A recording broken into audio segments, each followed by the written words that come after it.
की खेती में कितनी खाद डालें, कौन कौन सी खाद डालें, कितनी मात्रा में डालें। तो किसान भाइयों, हमारे लिए बहुत ही ज्यादा क्वेश्चन है, बहुत सारे कमेंट पे आ रहे हैं कि हम मूंग की बुवाई तो करना चाह रहे हैं, लेकिन हमें खाद की जो रेशियो है डोज, क्योंकि किसान भाइयों जिसमें ये दलहनी फसल होती है ये वायुमंडल से भी नाइट्रोजन ग्रहण करती है। तो इसीलिए हमें इसमें नाइट्रोजन की मात्रा को कम रखना पड़ता है।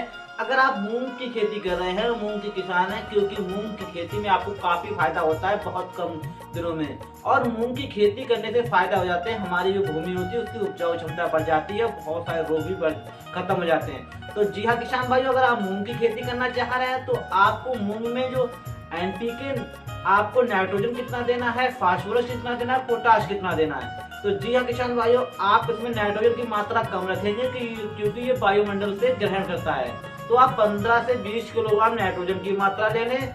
जी हाँ किसान भाइयों, और बात करेंगे सिंगल सुपर फास्फेट की, तो आप 20 से 30 किलोग्राम आप सिंगल सुपर फास्फेट ले लें किसान भाइयों। और आपको करीब 20 किलोग्राम आपको पोटाश लेनी है, और साथ में 8 से 10 किलोग्राम या 15 किलोग्राम तक आप गंधक ले सकते हैं। इतनी आप तीनों को मिलाकर आप 1 हेक्टेयर खेत में डाल दें और मूंग की बुआई के समय, तो आपको बेहतरीन रिजल्ट मिलेगा किसान भाइयों। अगर आप मूंग की खेती कर रहे हैं तो आप खाद की मात्रा इतना ही डालें, क्योंकि किसान भाइयों खाद की मात्रा आप सही डालेंगे तो आपको ज्यादा उत्पादन मिलेगा और एक अच्छा हमारा पौधा ग्रहण करेगा।